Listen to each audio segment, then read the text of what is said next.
There were eccentric characters in the hotel. The Paris slums are a gathering place for eccentric people, people who have fallen into solitary, half-mad grooves of life and given up trying to be normal or decent.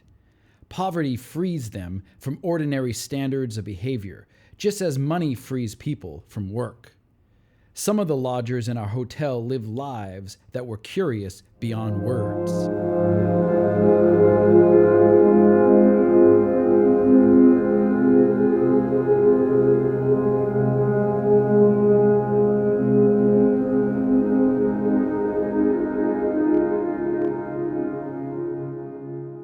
Welcome to Positive Read-Ins. Today's episode is on George Orwell's 1933 novel/memoir, Down and Out in Paris and London. Before I get into this, though, I'd like to remind everyone that they can support this channel and discover new literature by getting a copy of Commutin'. You can link to it in the description. You can also link to the Gymnasia Press website, where you can get the short story collection Comorbidities and the novel Non-Local. Get all three. I don't know what you're waiting for. Down and Out in Paris and London is Orwell's first book. It has been marketed both as a novel and a memoir. I would say it's kind of both. It's, at least the first section is a lot like Henry Miller's Tropic of Cancer, just without the eroticism. It has a lot of humor. It reads like a novel. It has an unnamed character. We can assume that this is Orwell. And he tells us right at the beginning that really the focus here is on poverty.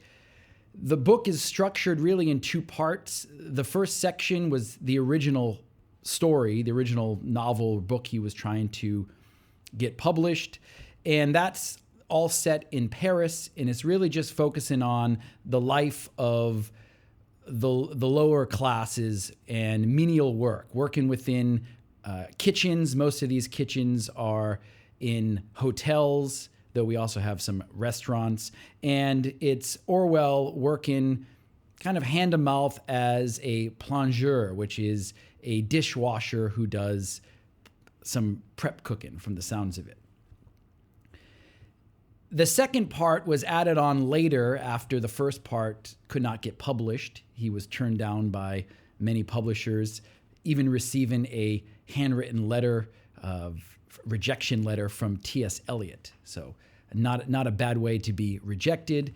The second part, though, is less like a novel and more like a ethnographic study of poverty and beggars in London. And in that section, he's not working. He's really just walking around with these homeless people that he's finding, and they're staying at what's called dross houses. These are kind of a system of housing, really institutions, and not really houses. Some of them are even more like prisons. They actually get locked in, and they can stay there the night. They get tea and 2 slices. This is kind of a common refrain throughout this section, tea and 2 slices. 2 slices. You come into Sal's, there's no music. No rap, no music, no music, no music. Gabi? In its entirety, though, these 2 stories, Down and Out in Paris and London, really give us a depiction about what it's like to be poor, what it's like to work in ways that are maybe not highly valued or respected in society. So we get kind of a reflection, a meditation on work. Throughout, as I said, this is a kind of humorous work. There were a few parts where I was actually laughing aloud. One section that I found quite interesting is when Orwell is working in the kitchen of this hotel, and he describes, I think very accurately, having worked in a kitchen for about 10 years, he describes very actively what it's like there, and his reason behind this I found compelling. So I'm going to read some of this.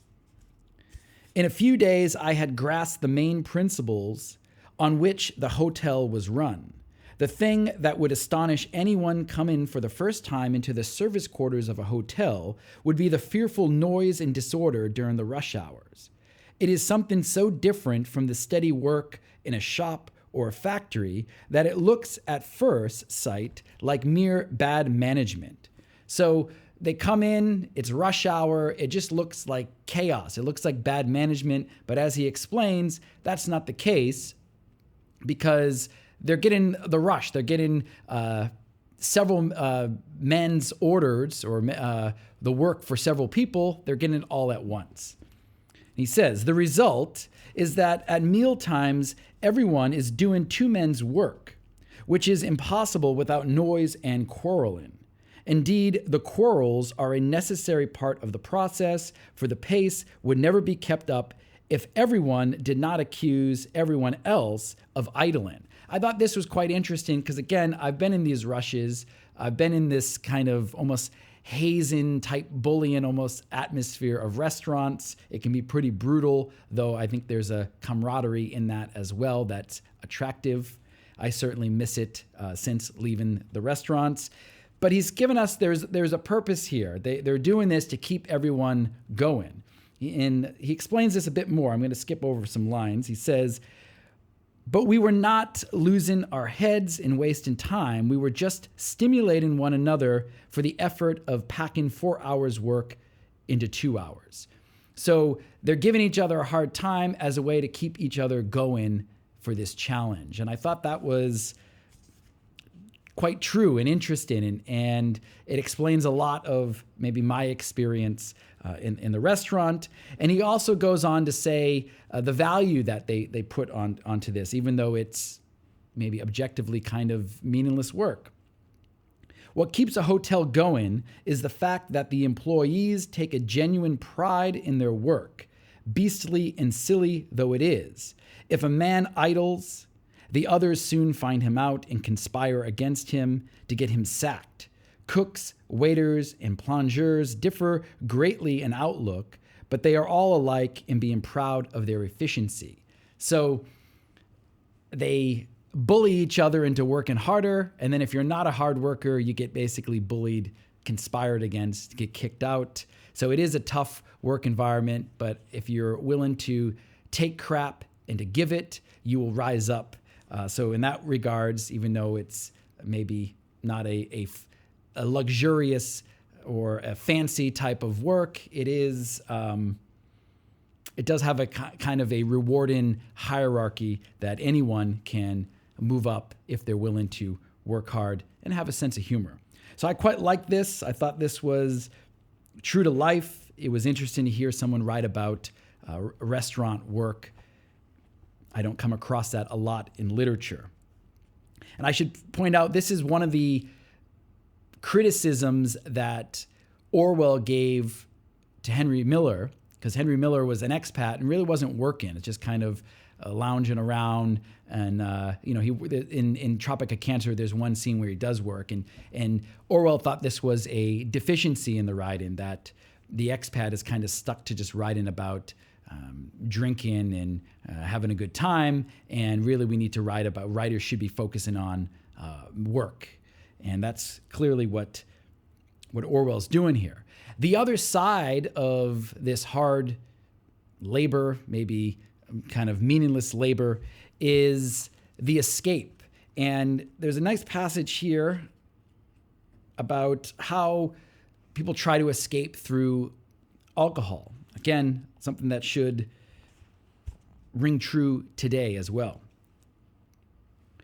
But 1:30, this is 1 a.m, the last drop of pleasure had evaporated, leaving nothing but headaches. We perceived that we were not splendid inhabitants of a splendid world, but a crew of underpaid workmen grown squalidly and dismally drunk. We went on swallowing the wine, but it was only from habit, and the stuff seemed suddenly nauseating. One's head had swollen up like a balloon, the floor rocked, one's tongue and lips were stained purple. At last, it was no use keeping it up any longer. Several men went out into the yard behind the bistro and were sick. we crawled up to bed, tumbled down, half dressed, and stayed there 10 hours. So he's describing this night, how it starts off in really high spirits, feeling like the world's great, we're great, and then that quickly drops off as they're drinking more and more wine.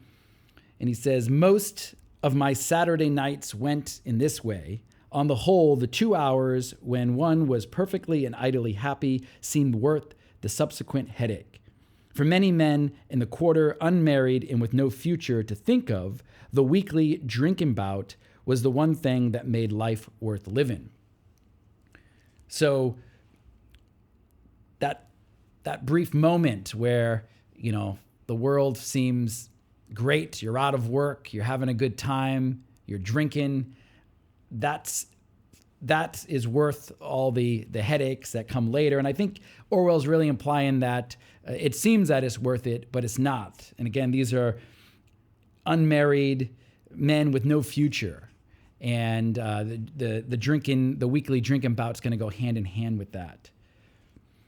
So again, I think this it speaks to our society today as well, where maybe we don't have the monotony of adulthood. Work might leave us with few escapes, and most of these escapes would be disassociative escapes like this, just trying to get out of the life that you're leading. However, you can do that, and it's really it's inadequate. It's these short little doses of escape, and then misery that follows.